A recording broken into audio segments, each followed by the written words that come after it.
સુરેન્દ્રનગરના કોંડ ગામમાં પોલીસના દમનકારી નીતિના દ્રશ્યો સામે આવ્યા હતા, જેમાં ખેડૂતે પોતાના ખેતરમાં પોતાની વાડીમાં વીજપોલ નાખવાની મંજૂરી ન આપી તો પોલીસ દ્વારા તેની વાડીનું તાળું તોડીને જબરદસ્તી ઘૂસી જવામાં આવ્યું। હવે આખી ઘટનામાં પોલીસે ખુદ સ્વીકાર કર્યો છે કે જે તાળું તોડ્યું હતું એ ગેરકાયદેસર હતું અને આવું ન થવું જોઈએ। આખી ઘટના શું છે તેના વિશે વિગતે ચર્ચા કરવી છે। નમસ્કાર, તમે જોઈ રહ્યા છો ચક્રવાત ન્યૂઝ, હું આપની સાથે હેમંત।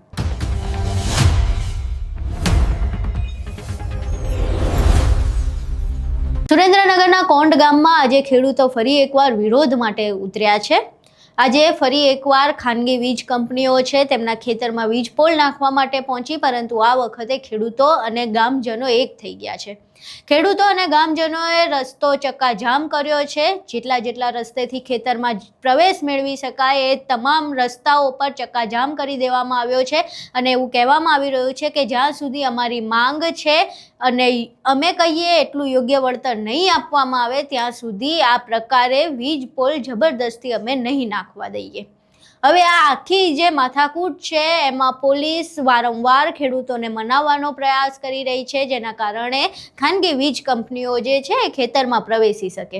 હવે વાતચીત દરમિયાન જ્યારે ખેડૂતો જે વાત કરી રહ્યા છે કોંડ ગામમાં પોલીસની નીતિ વિશે, ત્યારે પોલીસ ખુદ સ્વીકાર કરે છે કે હા, જે તાળું તોડવાની ઘટના સામે આવી હતી એ પોલીસ દ્વારા ન કરવું જોઈએ અને ગેરકાયદેસર હતું। પહેલા અહીંયા વિડીયો જોઈએ જેમાં પોલીસ ખુદ આ વાતનો સ્વીકાર કરે છે।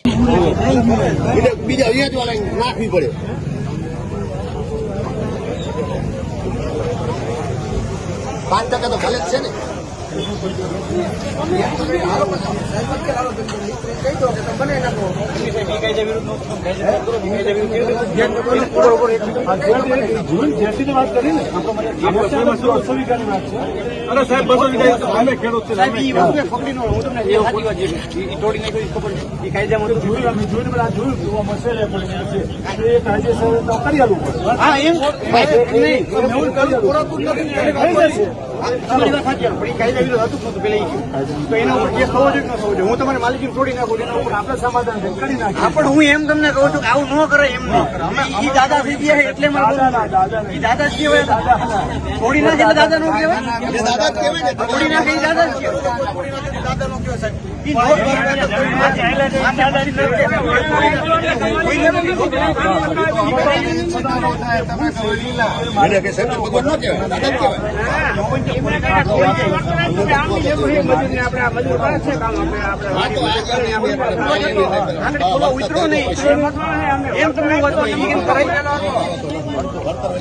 એક જાપો ખોલો, એક ઊંચો કરવો પડે ને, આપણે સાઈડ સીધો માર થઈ ગયો ઉતરવું પડે, એ ખોટું કર્યું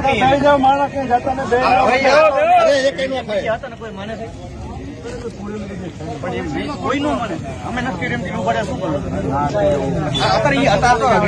વિડીયો માનતા જ નથી કે ના અમે નથી અમારા માણસો એવું અને બોલવા વાળા છે।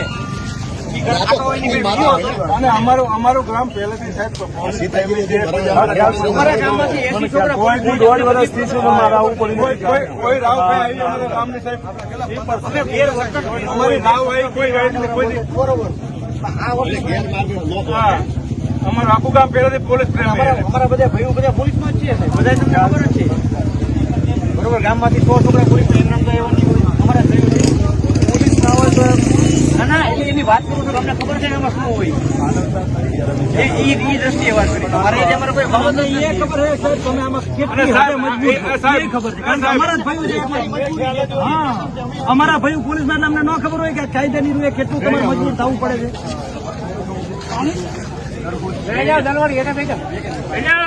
અહીં તમે વિડીયો જોયો જેમાં પોલીસ ખુદ સ્વીકારે છે કે હા, એ ઘટના ગેરકાયદેસર હતી, આવી રીતે ખેડૂતના ખેતરની એની વાડીનું તાળું ન તોડવું જોઈએ। હવે સ્વીકારી તો લીધું કે ઘટના ગેરકાયદેસર હતી, તો કાર્યવાહી ક્યારે? ખેડૂતો ઉપર તો બહુ ત્વરિત કાર્યવાહી કરવામાં આવે છે। એ તો કોઈ એવું કામ પણ નથી કરતા, એ તો પોતાના ખેતરમાં જેનું પોતાની માલિકીનું ખેતર છે ત્યાં જાય છે અને ત્યાં જે અન્ય ખાનગી કંપનીઓ વીજ કંપનીઓ છે એ વીજ પોલ નાખવા આવે છે તો એનો વિરોધ કરે છે। આમાં તો એ ક્યાંય કશું ખોટું નથી કરતા, તેમ છતાંય જો તમે એને ઢસડીને બહાર કાઢો છો, જો તમે એની અટકાયતું કરો છો, તો પછી હવે તમે જે ગેરકાયદેસર કામ કરો છો એની ઉપર કાર્યવાહી ક્યારે? તમે આમ તો બહુ બિફોર આફ્ટરના વિડીયોઝ બનાવો છો, મીડિયામાં તમને બહુ ચર્ચામાં રહેવાનો શોખ છે બિફોર આફ્ટરના વિડીયો બનાવીને, તો હવે બનાવો બિફોર આફ્ટરનો વિડીયો.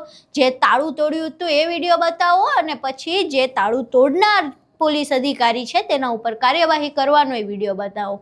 પછી અમે ચલાવશું એ બિફોર આફ્ટરનો વિડીયો, અને ખેડૂત સાથે અત્યાચાર થયા એનો જવાબ પણ માંગશું. આખી ઘટનામાં પોલીસે સ્વીકાર્યું તો છે, પરંતુ લાગતું નથી કે કોઈ કાર્યવાહી થશે.